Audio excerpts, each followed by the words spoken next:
আচার খেলে আর অন্য কোনো আচার ভালোই লাগবে না। হ্যাঁ, এইভাবে আমের আচার তৈরি করলে 2 থেকে 3 বছর সুন্দরভাবে একই আচার তোমরা রেখে দিয়ে খেতে পারবে। তো চলো, তোমাদের সঙ্গে আজকে আমি সেই রেসিপিটা শেয়ার করব, কিভাবে আমি এই সিম্পল আমের আচারটা তৈরি করছি সেটা পুরো ভিডিওটার মাধ্যমে তোমাদেরকে আমি দেখিয়ে দেব। তো সবার প্রথমে আমি আমগুলোকে সুন্দরভাবে ধুয়ে মুছে নিয়েছি যাতে এক ফোঁটাও এতে জল না থাকে। তারপর আমগুলো সুন্দর করে ছোট ছোট টুকরো করে কেটে নিয়েছি।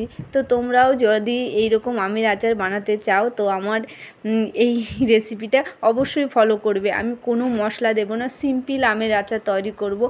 মশলা হিসাবে কিন্তু আমি শুধু শুকনো লঙ্কা, মৌরি আর সর্ষে এই 3টাই মশলা ইউজ করব, কারণ একদম সিম্পল আচার যাতে সারা বছর সবাই খেতে পারে সেই রকমভাবেই তৈরি করব। তো তোমরাও ঠিক এইভাবে তৈরি করবে, তাহলে কোনো রকম প্রবলেম হবে না আচার খেয়ে তোমাদের, আর খেতে খুবই টেস্ট হয়।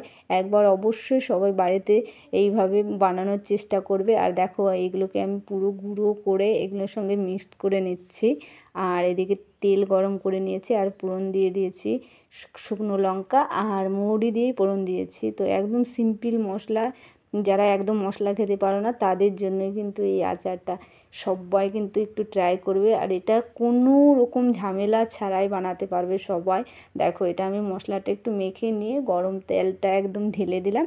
আর এখানে কিন্তু আমি পুরো মশলাটা মেখে একদম তেলটা কড়াই থেকে নামিয়ে ঠান্ডা করে তারপর কিন্তু মাখাচ্ছি। আর এটা সুন্দর করে মেখে নিয়ে তারপরেই কিন্তু এটা একটা কাচের জার নিয়ে তোমরা জারের মধ্যে রেখে দেবে। এটা কিন্তু অনেক দিন, 1-2 বছর তোমরা রাখতে পারবে আর ইউজ করতে পারবে। এটা কোনো রকম প্রবলেম হবে না। আর আমি ভিনিগার দিয়ে দিচ্ছি যাতে আচারটা সুন্দরভাবে থাকে তার জন্য। আর এখন আমরা একটা কাচের বয়াম নিয়ে নিলাম। আর এই বয়ামটা কিন্তু আমরা রোদ্রে না, ঘরের যে কোনো জায়গায় রেখে দিয়ে তারপরে এটা 2-1 দিন পর থেকেই খেতে পারবো।